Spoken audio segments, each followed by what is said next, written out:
There are places in this world where the stories never really die. They just wait for the next witness. Tonight, we're heading deep into the mystery of Skinwalker Ranch, a place surrounded by decades of strange sightings, unexplained encounters, and secrets that still don't have answers. From shadowy figures in the dark to things seen in the sky that defy explanation.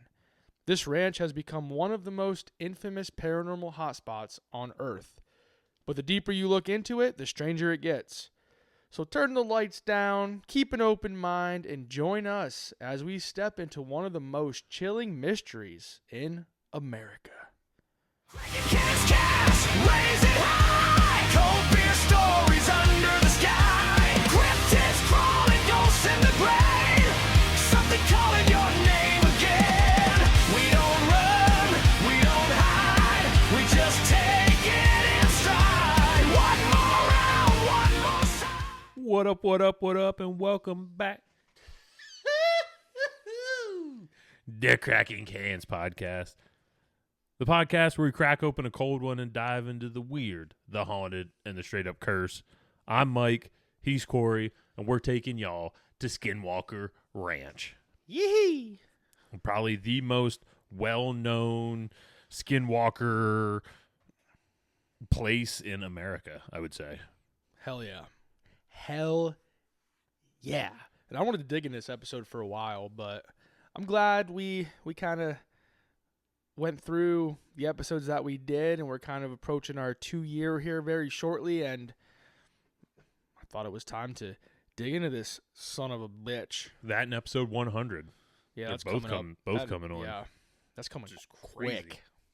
Crazy. So we're trying to figure out something to do for 2-year 100th episode, something cool.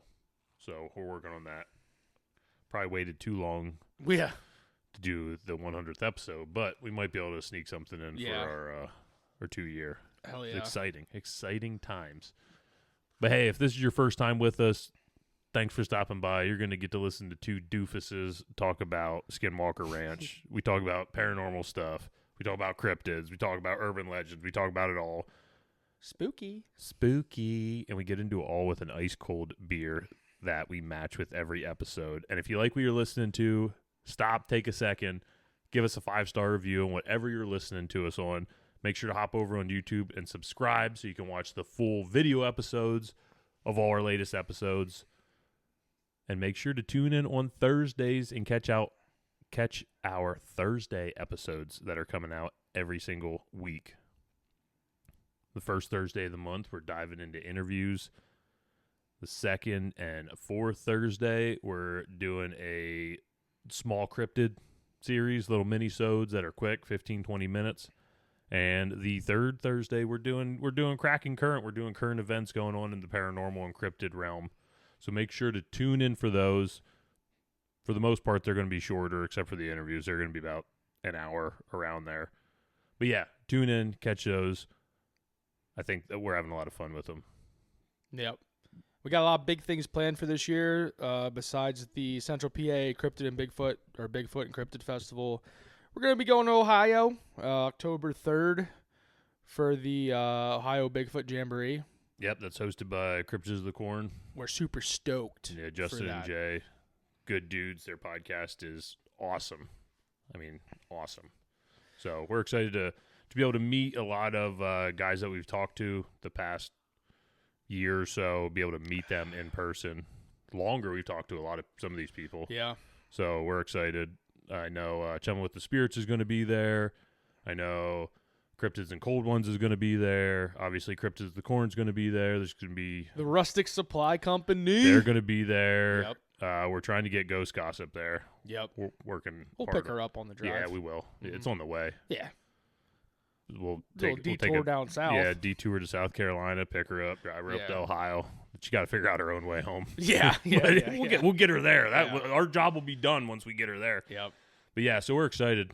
It's summer in full swing. Maybe hoping to check out some other festivals and stuff like that near us. So, yeah. Beer ski. Let's do it. Let's go. And before we get into the beer ski, can we say this might be one of my favorite beers? I've only had 3 sips, and it's every sip makes it grow one spot on my list. Yeah, it's pretty So- awesome. So it's already up there. Plus, it's purple can. Yeah. So, I mean, that obviously That- bumps it up on my list pretty far. They made this can just for you. Yep. Mhm. Yep, little grape drink. Yeah, today we are drinking DDH Alien Church, or double dry hopped Alien Church, from Tired Hands Brewing Company out of Ardmore, PA, just outside of Philly. One of our favorite breweries for a few different reasons. Number one, their beer is absolutely phenomenal. Number two, their can art is incredible. It's a chef's kiss. Mwah. And number three, their beers tie into the cast like some peanut butter and fluff, baby. I mean, Alien Church, it does not get, there's not hardly a better tie-in than that, No. other than just like Evergreen just having a straight Mothman one. Mm-hmm. Yeah.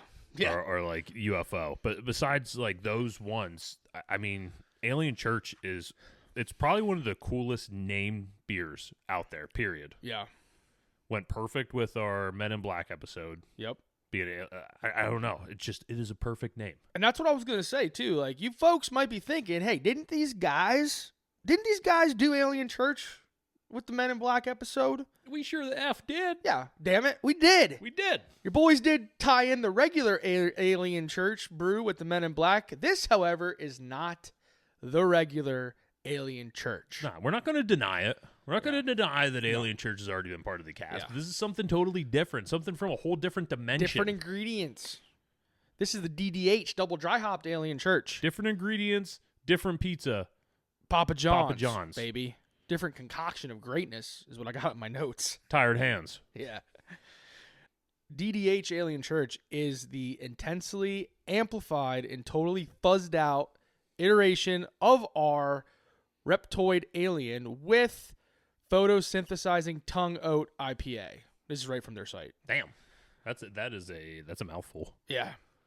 Brewed with the same fluffy malted oats as always and hopped again, as always, super aggressively with Cascade and Columbus. Dry hopped twice with the same huge dose of the choicest Mosaic and Chinook we've come to love. Notes of mango, cotton candy, grapes, grapefruit, sorbet, sticky lychee, ripe kiwi, and mandarin orange. Good Lord. And this son bitch is 7.0% ABV. That's it. 7 point nothing. Yeah, I was hoping there's going to be another number there, so I didn't sound dumb. 7.0002 Yeah. to be precise. I looked it up. Anyways, today we're talking about a place that has a little bit of every kind of spooky damn thing you can think of. Spooky? From werewolves to Werewolves? UFOs. UFOs? Mysterious orbs. Mysterious orbs. Those orbs are mysterious down there. Skinwalkers. Skinwalkers. Poltergeists. Poltergeist. Crop circles. Circles of crops. Skinwalker Ranch. Skinwalker Ranch. Is not the to be place... confused with Skin Stag Ranch. Okay. It's all right. It's all right. Go ahead. Yeah. Skinwalker Ranch. Hold on. Forgot this is your episode. That's my bad. This is your episode. You just kept I just got going. excited. All right. This is one of the best beers. I'm excited just to be here. Skinwalker Ranch is the place where all of these strange, unexplained mother effers come together for a place of worship, is what I'm rolling with. So what better way than to tie in this topic with a jacked up double dry hopped brewski called Alien Church. DDH Alien Church. DDH. I'm going to cheers at the can because I You got overfilled my glass to oblivion. I can't pick it up. Oh yeah. Oh, it's so good. Yeah, that just that double dry hopness Oh, it's so good. just I don't know, it just does something to me. I like it because it's like a thick IPA that doesn't drink thick. Yeah, that's I don't know how to describe it. It's got like such a good oat flavor to it, but it doesn't kill you with No. the heaviness of I it. feel like when you're drinking it, it tastes thick, but then when it hits your stomach, it's light. Yep. We'll roll with that. Is that what you're talking about? Sure. I guess. let's pivot out of this conversation. It's getting wild. Yeah, so yeah, that's the beer. We love it. We love them. Yep, Tired Hands. We should just go there for 2 year. Yeah, we could. All right, we'll go. That's it. Yeah. It's decided. They said we would record an episode from there. All right, here we go. All right. Let's drive there. Let's go tonight. But Right. pause this. Next time you see us, we'll be at the brewery. Yeah. No, we're not going to the brewery. No. We're not going. But with that, we are going. To some sauces. Sauces. Couple sauces I used here. No barbecue. Used AustinGhosts.com. And I used Utah.com. Just the whole state. Yeah, those We're covering the entire state of Utah. And then, I mean, with this one. I looked up all kinds of other shit, but to be honest with you, a lot of sites and videos say the same things. So, All right. So let's dig into this. Let's do it. Big son of a bitch. Let's do it. Before we start talking about the specific Skinwalker Ranch, we're going to talk a little bit about the history of the land just to kind of set up this paranormal beast of a ranch. And that's where the Utah.com comes in. Yep.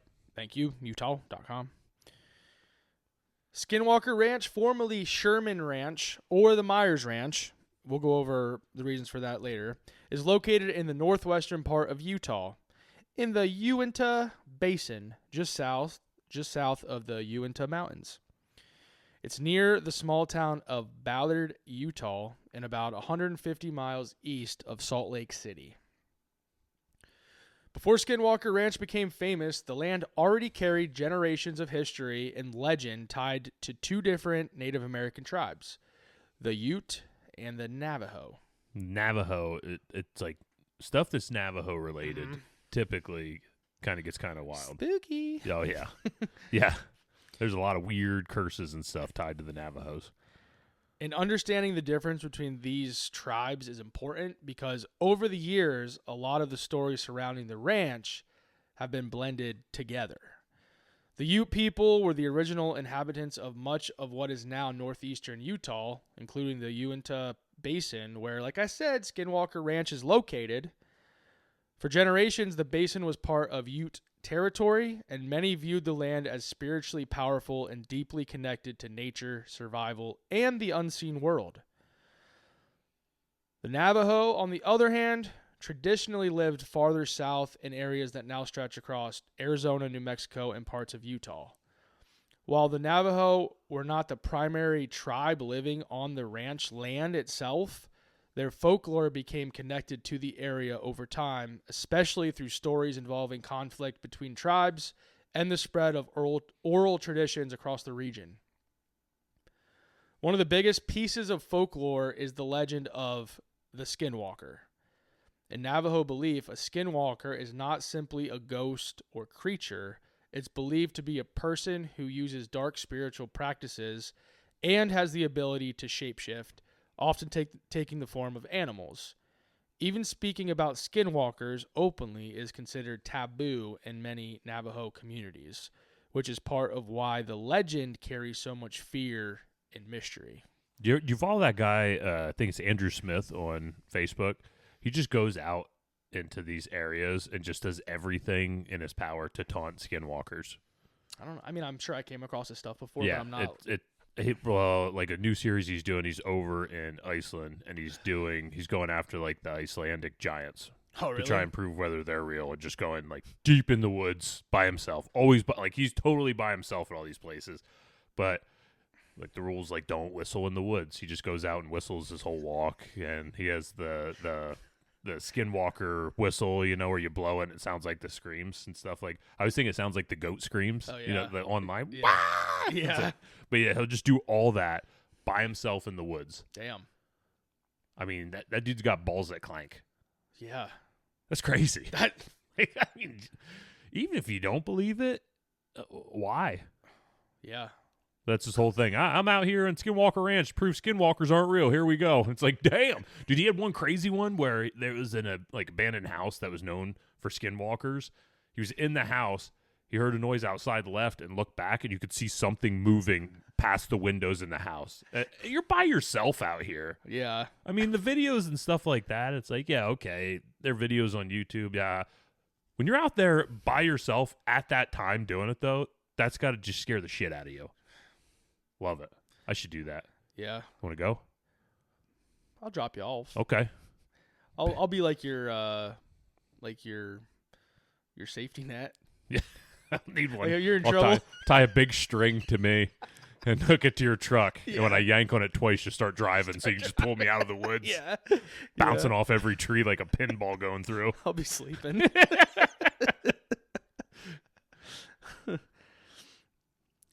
Shit. All right. Some local legends claim that after violent disputes between the Navajo and Ute centuries ago, part of the Uinta Basin became spiritually cursed or dangerous.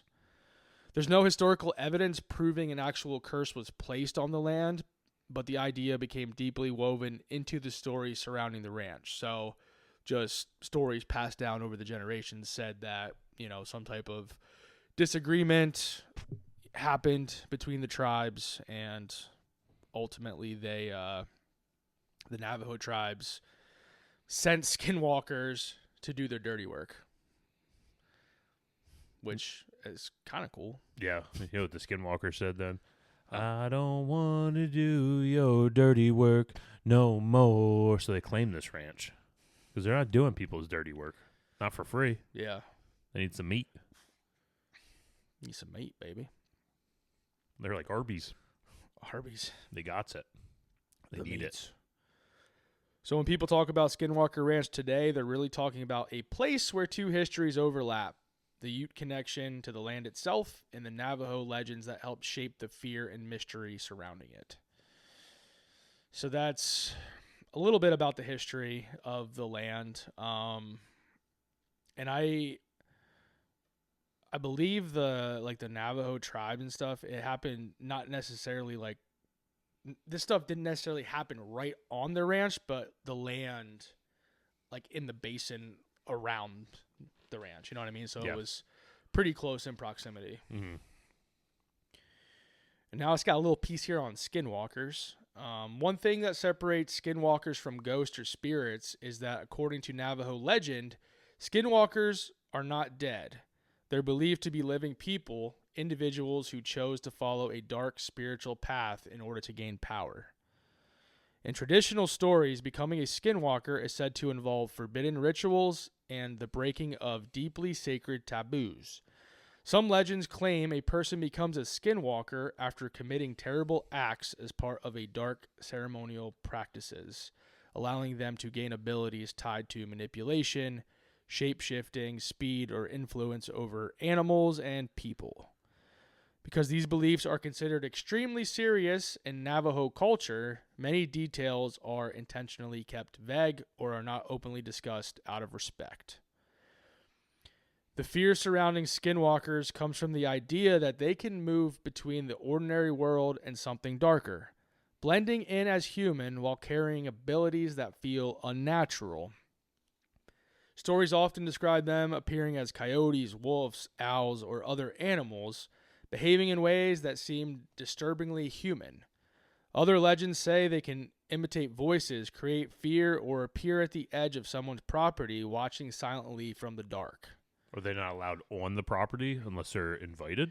I didn't see that Is that anywhere. why they're just lingering on the edge? I don't know if it's that or if they provoke enough fear just in that response that they don't really need to do more. Okay. You know what I mean? Yeah. I didn't see anything that they have to be invited on, but it could be, but I didn't come across that at all. What's especially chilling is that skinwalkers aren't usually portrayed as mindless monsters. In the stories, they're intelligent, deliberate, and often connected to curses, bad omens, or unexplained events. And when stories about strange sightings and terrifying encounters started spreading around the Uinta Basin, many people began wondering if whatever haunted that land was connected to those older legends. So a lot of these, listen to this legend, it goes a lot of some of the European beliefs of witches. Mm-hmm. The witches can turn into an animal. A lot of times they're seen as a black cat or a black dog.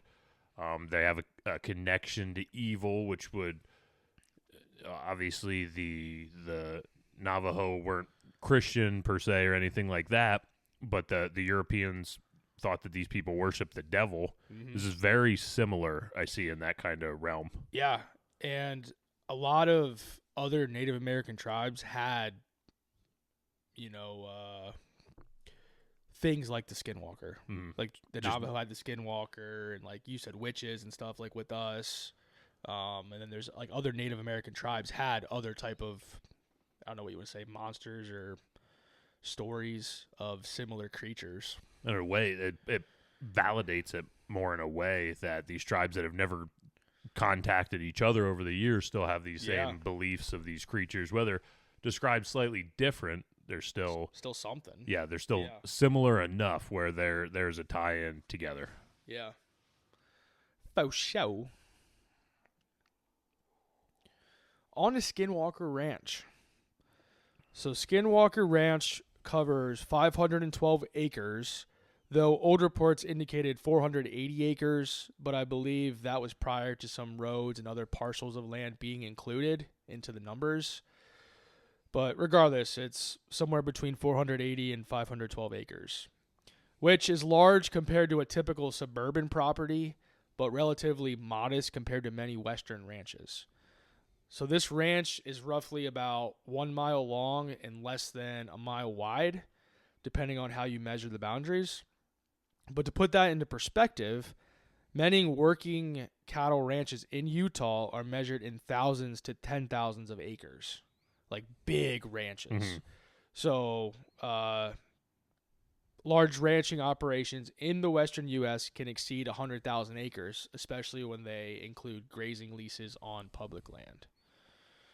So if you drove through rural Utah and saw ranches around it, many locals would probably not consider 512 acres to be an exceptionally large ranch. Yeah, even outside of that, in the grand scheme of things, it's a small parcel to have this much crazy shit that goes on there. It's a small blip on the radar. Yeah, and I think that's one of the biggest, I think, skeptical point of views is like why is it so centered in this one just spot? this one,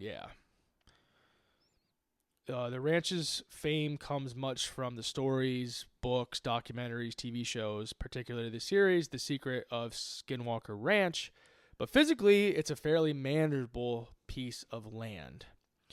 And I just want to preface that the ranch became known as Skinwalker Ranch years after the Sherman family we're going to be talking about next, after they sold the property. An interesting tidbit, too, is that there was so much going on at this ranch, not even solely related to skinwalkers. Skinwalkers are just so intertwined into this region that it was the perfect name to cause interest and really put this ranch on the map as a jacked up paranormal location.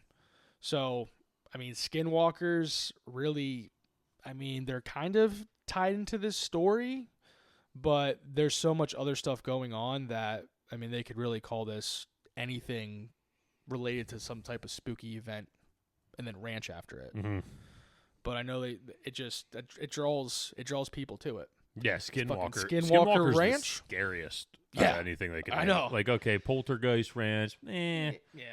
Alien Ranch, Crop Circle Ranch. Yeah. No, Skinwalker. Yeah, it's like hell yeah. Like, where's this place? Yeah, I want to go and not go all at the same time. Yeah.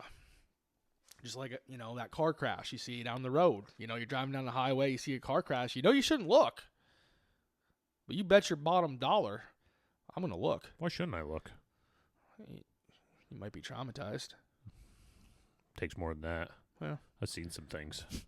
Yeah, well. Every morning I wake up and look in the mirror. I see some things. Yeah, you're right. I go in the work bathroom at work after 4 guys used it. I smelled some things. Ooh. No getting by that. Our toilets don't flush well, so I also see things. I heard about that a couple times, so I believe you. Oh, yeah. But before we get into the old Sherman family, let's take a beer break. Beer break skis. All right, we're back from the beer break, getting into some more Skinwalker Ranch. And when we're talking Skinwalker Ranch, we're talking about a physical place, right? Yes. Not ranch like the dressing.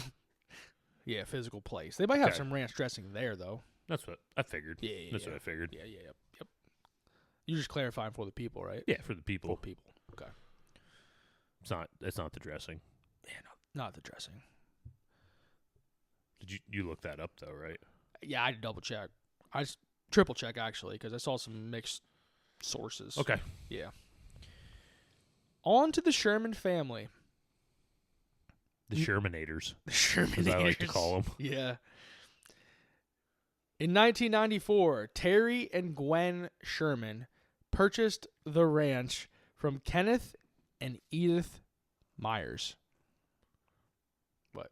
I didn't say anything. You gotta get something out of your system? I didn't say anything. Okay. I mean, Gwen sounds hot though. There it is. I knew you needed to get that out of your that? I don't know. I'm so scared. So Terry and Gwen Sherman purchased the ranch from Kenneth and Edith Myers, who owned the land for approximately 60 years. And unfortunately, there really isn't any information out there about the Myers' experiences on this ranch during their time owning it. What year did they buy the ranch? 94. 94. Okay.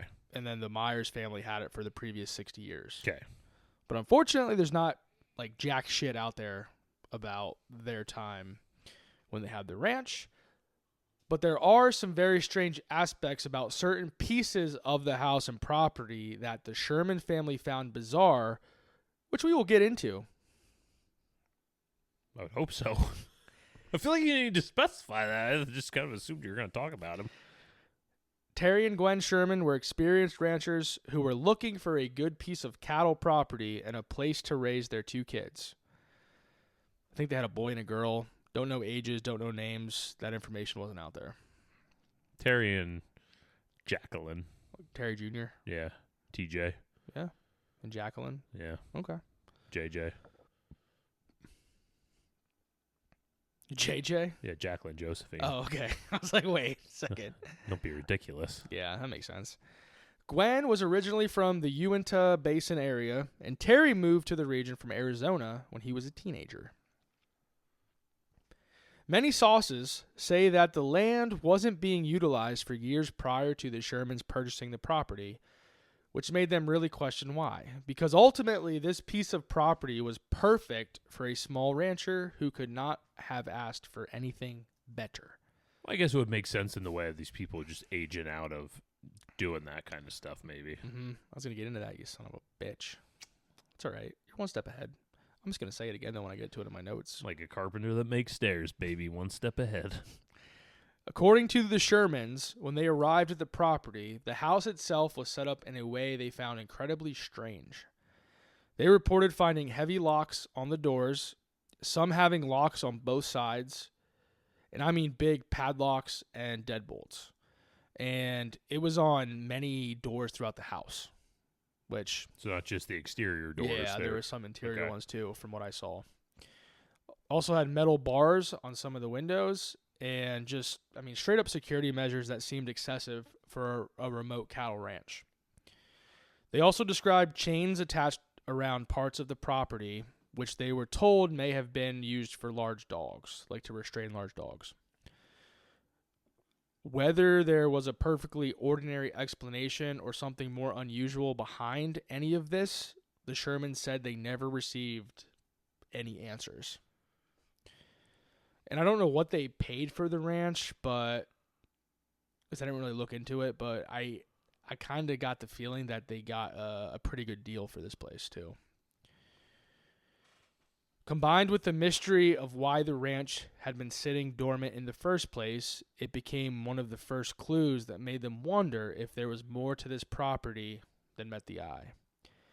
And to me, like Mike kind of said, I don't know. I don't believe the property sitting dormant had anything to do with necessarily anything strange going on.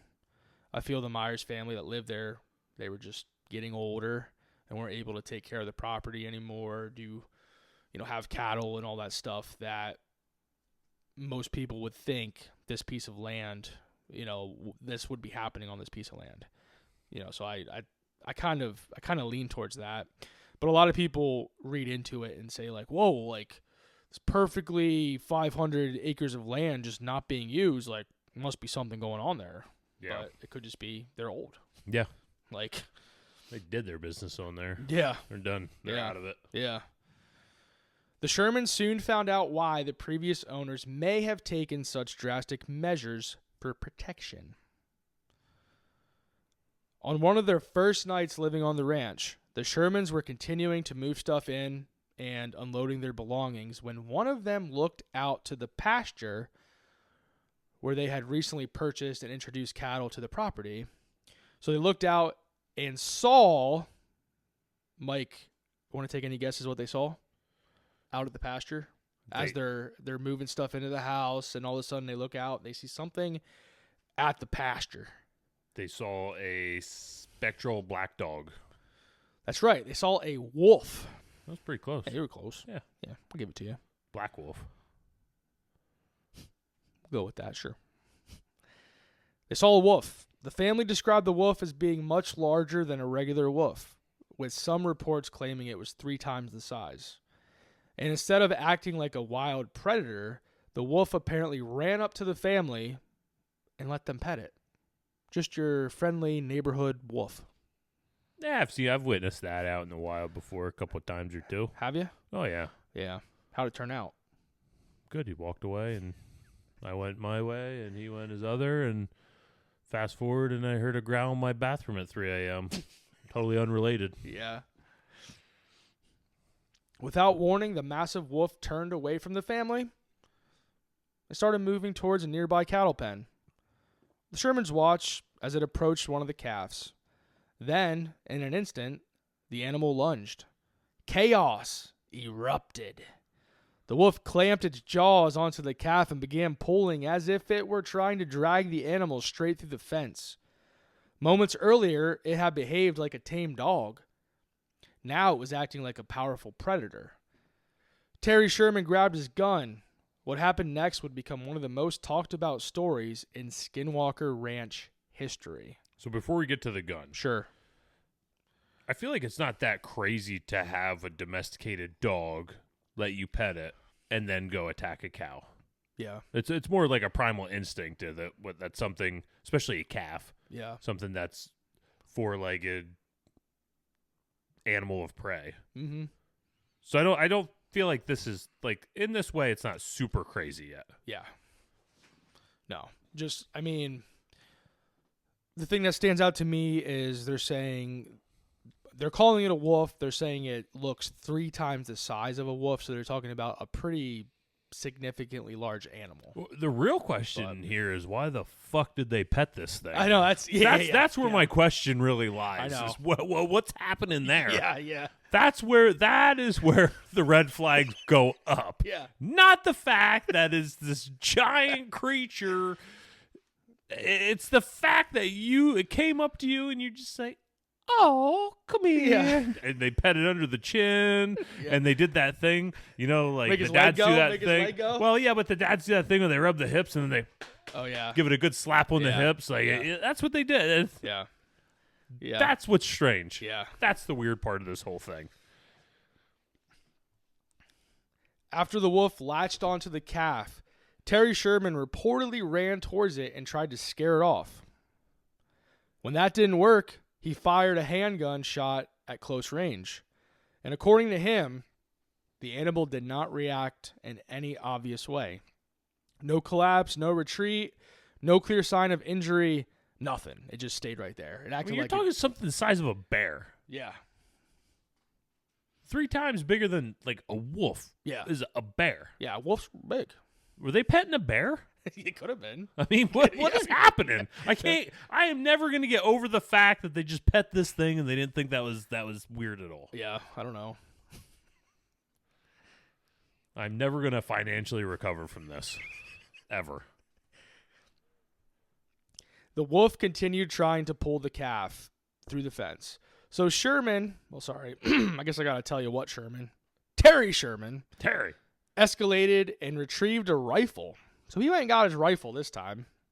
Which I could see if this thing is huge. Yeah. You have a small caliber, like a 22 pistol. Maybe you do shoot it, and I saw something. He might have had a 357 Magnum. Well, of course, that's what But- they said after the fact. Yeah. I don't know. Well, I'm I not- know. That's, yeah. Who knows? My brain's leaning more towards that, a small caliber, like a 22 pistol or something, and you shoot this thing, and Little fucking pellet gun pistol. yeah, airsoft gun. He just pow, pow, pow, pow, Yeah. pow, pow, pow. Yeah. It's doing nothing. It's not responding to my Yeah. plastic babies. Let me at him, Paul. I'll get him. Yeah. Little fucking, what's his name? What'd you name him? TJ. Yeah, little TJ came Yeah. running out Yeah, with his TJ. paintball, with a little paintball gun. TJ's like, Dad, I brought the I brought the big boy out. Like a Super Soaker 2000. I brought your Hot 6 out, Paul. It's time to start really blasting now. Yeah. So he got his rifle out. He fired again multiple times. The animal still reportedly did not behave like a normal wounded predator would. Instead of fleeing or dropping, it simply disengaged after a moment and walked away into the brush. As it walked away, it looked back several times at Terry, almost like it was showing that this is my land. I will do what I want, when I want, to whatever I want. And there is absolutely nothing you or anyone can do to stop me. But I am going to come to you and get some petsies every once in a while. Yeah, everybody needs a little pet. It's true. Yeah, need a little petted. It's true. A little patsky. Yeah. I need my belly rub sometimes, you know. I ain't doing it, so Yeah. let's freaking nip that in the bud right now, buddy. That ain't freaking happening. Ain't no belly rubs happening down here. Unless it's me. Get my belly rubbed. I ain't touching your belly. Oh, yes, you will. Get you deep in my belly button. Ugh. Knuckle deep. Ew. They'll make you smell it. God. You cheese-loving bastard, you. No. You want some real cheese? Yo. There's some belly button cheese up in here. That's not cheese. That's poop. Could be. Then comes one of the more mysterious parts of the story.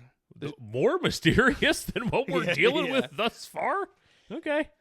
The Shermans said they followed tracks from the animal. The footprints reportedly led away and then simply stopped, as if the animal had vanished or the trail ended abruptly. So they followed the tracks in the mud, like in just open fields, and then all of a sudden, they were following the tracks and they just stop. Just right there, boom. Yeah. You know, no explanation. They just stop. No carcass or injured animal was ever recovered or confirmed. So when you kind of hear the end of the story there about it just disappearing, what are your thoughts? I mean, I know it's a crazy story with this giant wolf just coming up to them and them just being like, "Oh yeah, I'm gonna pet you, boy." Yeah. And then just how the whole thing played out. I guess what do you make of it? I mean, I have hunted before and shot deer and stuff, and you're tracking it, and you're on tracks and blood and all that, and they do literally at times just vanish on you. That's the thing about this too. There was no blood. Yeah. So there's no Man. blood. So you're just following the tracks. So I feel like it's, did he get to a high spot in the field where it's not as muddy? The spot in the field gets more sun, so there's not going to be as much physical evidence left in the ground. Yeah. Could that be? I don't know. Did it just disappear? Did it go interdimensional and go into some kind of vortex right there? I don't know. Slip back through a thin spot Through a thin spot. or a thick spot. Not through a thick spot. It wouldn't make any sense to go through a thick spot. A lot more room. There's less room. It's thick. There's fat all over. It's harder to get in there. Not in my brain. Now, for the remaining events I'm about to present, there's no chronological order. These are things that the Shermans experienced for the next 2 years while they called the ranch home. So we're dealing, 94, 95, 96. Yeah, 94 to 96 Okay. is when they lived there. All right. So the wolf situation I just went over, that happened like immediately. Yes. Like day 1, day 2, somewhere in there when they moved on the ranch, this happened. And then these next events, things I'm going to go over happened just pretty much regularly for the next 2 years. Of course. Bring them on. Are we rapid fire in these, or are they just... I got some Okay. little sections here. All right. So we had a lot of livestock incidents here. After that first encounter, things didn't settle down. According to the Shermans, the ranch began to show signs that something was wrong in a very direct way. Through the cattle. Animals started turning up injured, and in some cases dead. But what made it unsettling wasn't just that livestock was being lost. It was the condition they were allegedly found in. The Shermans described wounds that didn't look like typical predator attacks, and in some cases, they couldn't match what they were seeing to anything they'd experienced in ranching before. Some cattle were found drained of blood with wounds that appeared to be surgically precise. Like, there was some pretty, perfect incisions into cattle, and some cattle were found missing organs with no blood anywhere to be found. So now we're in my opinion, we're definitely into more the alien spectrum here. Mm-hmm. Yeah. Some cattle escaped, were tracked on the property, then just like the wolf, the tracks ended with no explanation. Whatever the cause, it pushed the situation from strange, one-off incident into something reoccurring. It's reported that they lost approximately 14 to possibly 18 cattle during the 2 years that they owned the ranch. Which, I mean, to me, that's a lot. Like, I understand losing a cattle here or there, but in a 2-year period, losing over a dozen cattle? Sounds like you got a wolf problem. That's a lot. Got a wolf problem there. Yeah. Whole pack of wolves eating. I don't know. Seems like they could put a good dent on a cattle population pretty quick. Yeah. I mean, the thing about Utah, though, is they occasionally might get a stray wolf, but there's no wolf populations there, like, living, breeding. Like, they come from surrounding, some of the surrounding states. Yeah. But they're not known. They got them a wolf population there, though. Yeah. I mean, they got it there. Skinwalker Ranch. Yeah. Yeah. That is the population. Yeah. So, what is your take on all the cattle going missing? You think it's like some type of pack of animals taking these things out? It's just weird, all of the different ways that the cattle, like what's happening to the cattle. Yeah, I don't think it could be possibly just all wolf. Yeah. To me, I guess you would go in the path of alien, going with the surgical precision and everything of it. Yeah. Shit's strange. In Utah, they do have mountain lions, which, again, they're still rare. Like, they don't come out much. Like, you don't see them much. But they have mountain lions there. They have coyotes. Yeah, I don't think coyotes are taking down full-grown cows. I don't think so either. Not even a pack. Yeah. I mean, maybe. Like I said, wolves, like, they've been seen in Utah, but it's highly unlikely. Mountain lion would be interesting, because mountain lion, I could be wrong, but I believe like they like to kill and then go hide the corpse so they can come back to it. They don't want other things feasting on it. So could go that way, some kind of rogue mountain lion. Yeah. Just really, really. If you figure if you have a mountain lion come to this area that kind of sees how easy it is to get a meal, why wouldn't it keep coming back? Yeah. It only has to deal with a .22 pistol and some airsoft guns is what it sounded like. Yeah. Super soaker. Yeah. Show some respect. Yeah. Where he brings out that 6. Yeah. But yeah, it sounds like they're not very good cattle farmers is what I'm kind of hearing too. Saying. It's just they don't have to be convinced that they're very good at this whole cattle farming situation. Yeah, I'd have been sleeping out there right in the middle of those cattle. cattle. Doing something. Yeah. I don't know.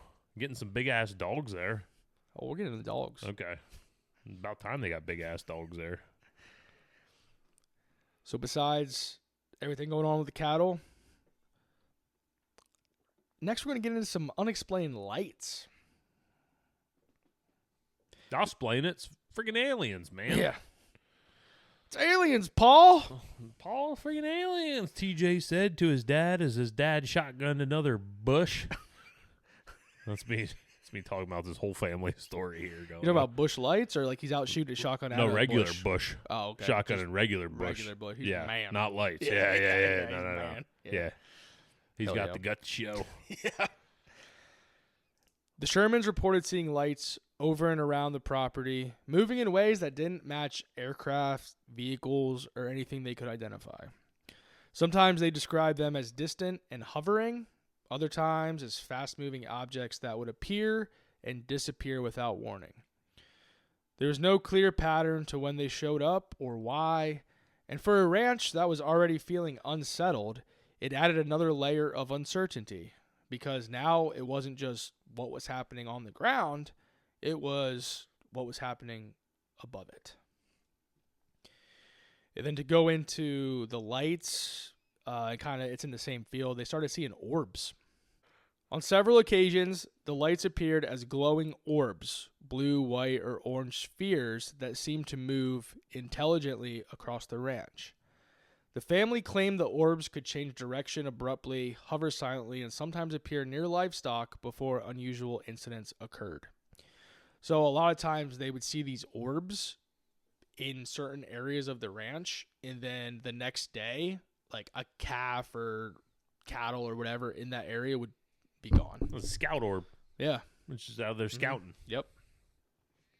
Now we're going to get into some of those dogs you talked about Dogs. to bounce off these orbs.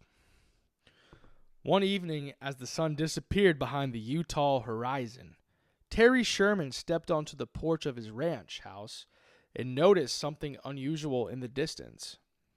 A glowing blue orb hovered silently over the property. At first, it seemed almost motionless. Then it began to move. Not like an aircraft, not like a vehicle, the light drifted across the ranch with an eerie smoothness, changing direction without warning and making no sound as it traveled through the darkness. Terry watched, trying to make sense of what he was seeing.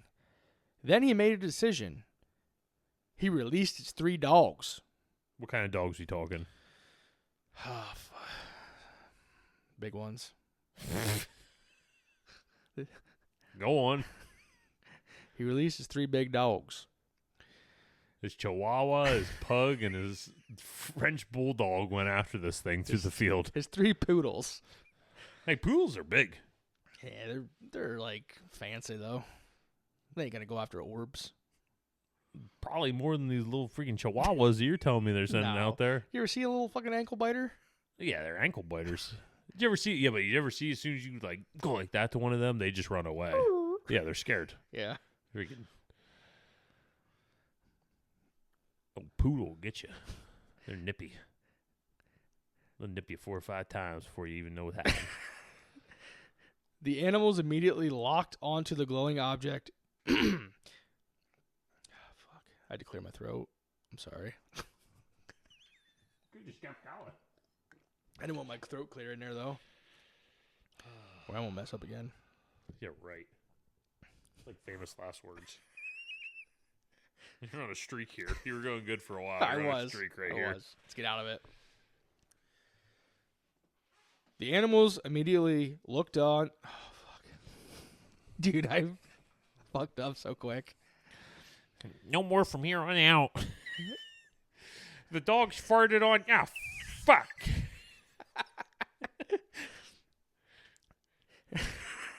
The dogs farted. Farted right now. Freaking A, not again. It said fart twice. Fart, fart. Ah. Fuck. The animals immediately locked onto the glowing object and took off across the field, sprinting into the night as the orb moved away from the house. Instinct told Terry to follow them, but before he could leave the porch, his wife stopped him. Something just didn't feel right. The dogs disappeared into the darkness, their barking growing fainter with every second until 3 yelps. Then came the silence. A silence that felt heavier than the night itself. The orb was gone, the dogs were gone, and as Terry stood there staring into the darkness, he couldn't shake the feeling that whatever had just crossed his property wasn't something he understood. According to the Sherman family's account, the dogs never returned. It's just now hitting him that this shit's kind of crazy. Yeah. This is too far now. The next day, Terry Sherman went looking for the dogs. What he claimed to find in a remote part of the ranch was disturbing.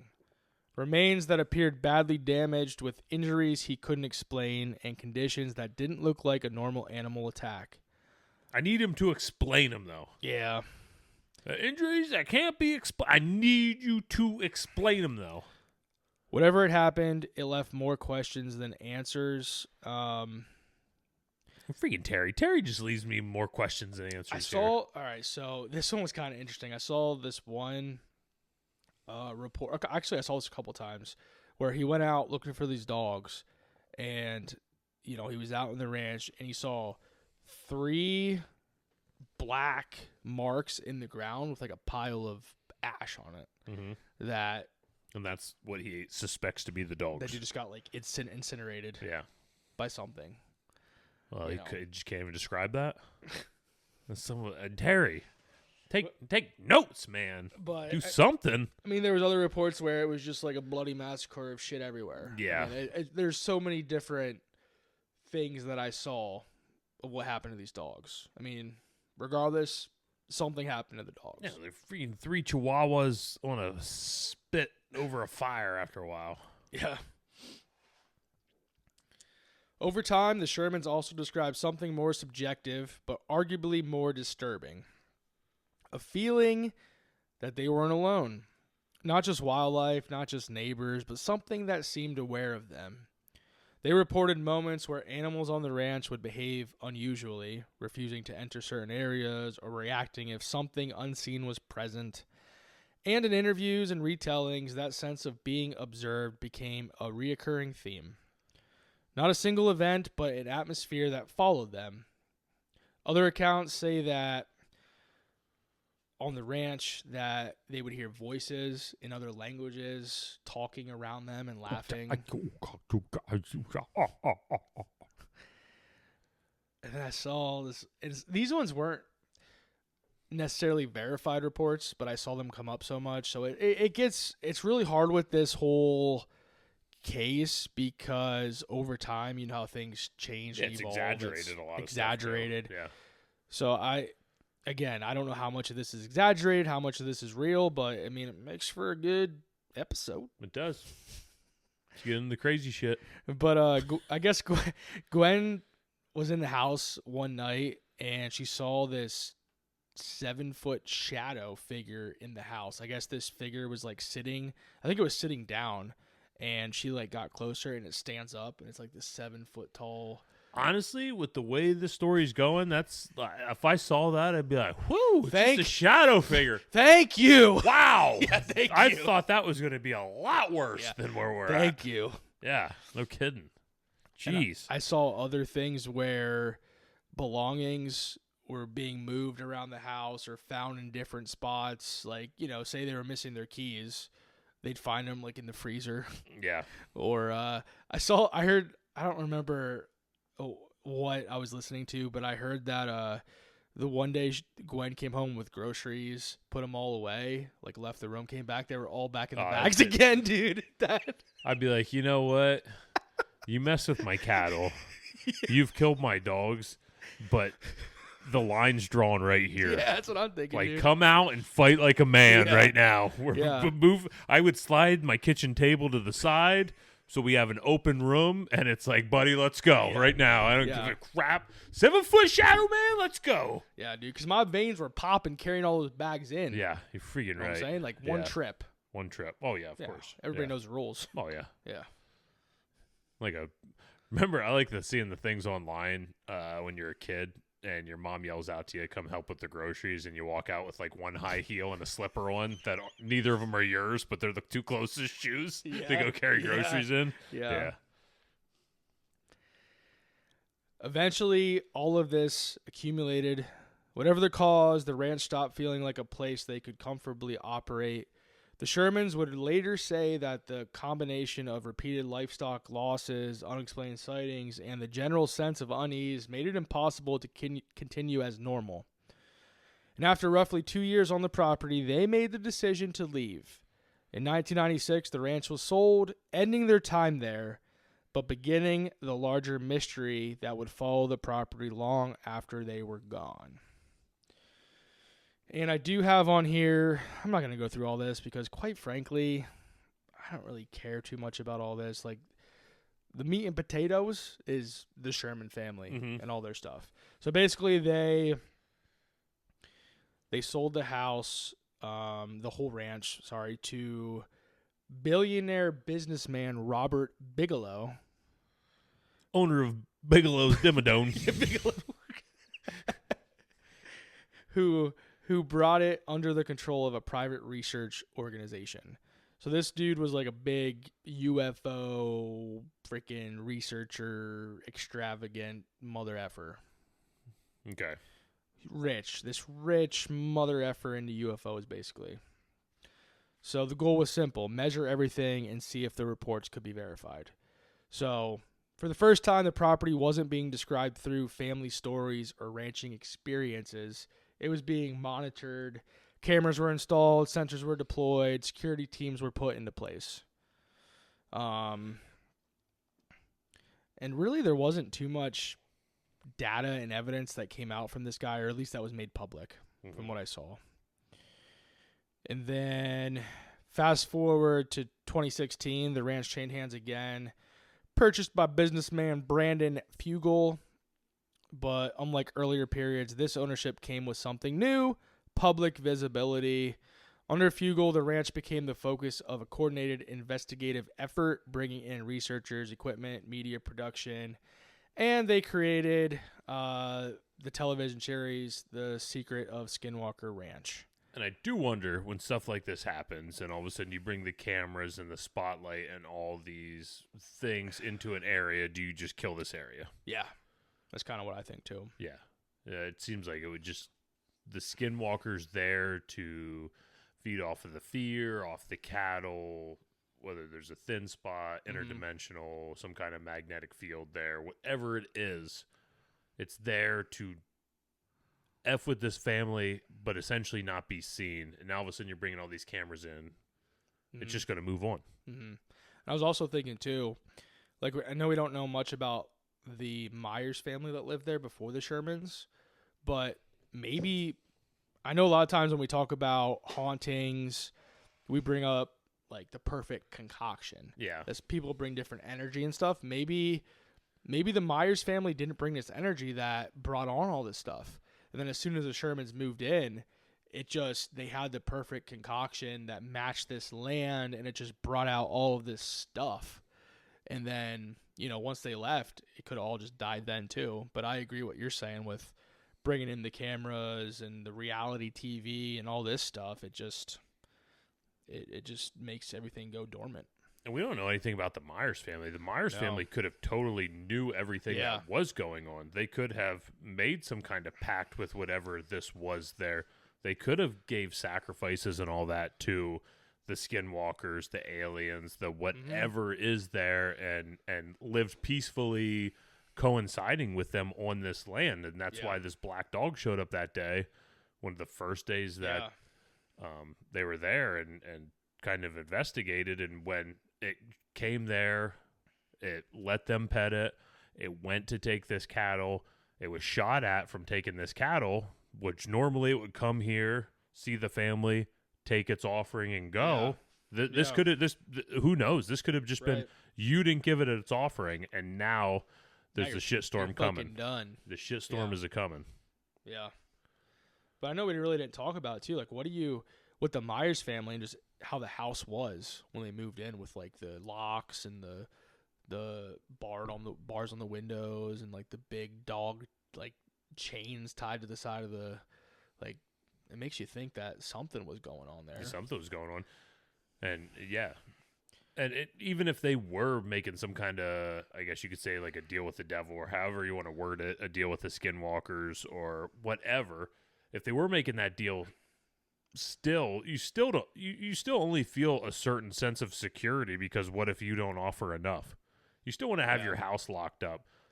It certainly seems like there's some kind of thin spot there where maybe it's more than just the dogs, the orbs, everything's there. Mm-hmm. If you're going off of the Spencers, the Shermans. The Shermans. If you're going off of the Sherman story, then there's a lot going on in this area. Maybe, maybe you can't buddy up to all of them. You have to pick your battles. Yeah. So the real question becomes, are we looking at something genuinely unexplained or just a story that simply evolved over time? We would love to hear your comments and opinions about Skinwalker Ranch. Because I don't know what you're like. What's your final send off? Do you think this place has something to it, or do you think over time the stories were just really blown up and Hollywooded? I think it's possibly an area that had something going there, and it was exaggerated to oblivion. Yeah. I think that the family was suffering something there. It also seems very convenient for them to be able to blow the story up enough that a billionaire wants to come in and buy their ground. Mm-hmm. That they're able to, obviously this is somebody that's known all the stories. That's a big UFO guy, a big paranormal guy, and he wants to come buy this ground. So they're talking to enough people to be able to exploit this land for that. They could have still been seeing. I'm not saying they're not seeing anything on it. I'm not going to deny that at all. But it's just it's a weird concoction of things going on there. The Myers family selling it at a low price for this family to come in and you kind of assume sell it at a weirdly high price for everything going on. Yeah. So I believe when the Shermans sold it, they lost some money too when they sold it. I believe. Okay. So and that's hard too because maybe they just need to get out from under their payment. Yeah. So that's one of the big skeptic things that come up is, were they losing money? Were they whatever? So they make this stuff up that way. Could have just been really bad farmers. Yeah. Oh shit, we haven't fed fucking Betsy for 3 weeks. Yeah. Son of a bitch. That's another one. All right, I mean, just not, you have some disease wipe through your cattle, and instead of cutting your losses there, you blame it on some supernatural force in there destroying your cattle. I don't know. Yeah, because, I mean, they were from that area. I mean, the Terry lived there for most of his life. Yeah. Gwen lived there for her entire life, so they knew the history of the land. Mm-hmm. Yeah, so to tie into if they needed to. It's hard to say. I don't want to sit here and be a total skeptic and say that nothing happened because there very well could have had something happen there. Yeah. So with that's another one down for the Kraken Cans Cast, and we hope that you liked this episode. Make sure to check us out on YouTube, like, and follow us on Facebook, Instagram, and TikTok. And until next, I said YouTube. Did you say YouTube? I started with YouTube. Oh, I heard Facebook. You ruined it, dude. That was so smooth. Fuck. I was nailing it. See, I was trying to save you. I was nailing it, dude. All right. Well, just keep going. I can't. I'm thoroughly disgusted right now. My life's in shambles. I'm going to go lay in the road out front. I'm sorry. All right. I'm driving. I'm Crack Daddy Mike. I'm out of here. Make sure to give us a 5-star review. And if you do give us a 5-star review, email us at krakencanscast@gmail.com, and we'll send you some stickers. Stickers? Yep. So I'm Crack Daddy Mike. I'm on out of here. Corey, also called the Fluff. Mike's dumb. Corey's the ruiner of my smoothness because he's stupid. As he knocks his mic over, stupid. Join the quest with cracking pens. You'll find the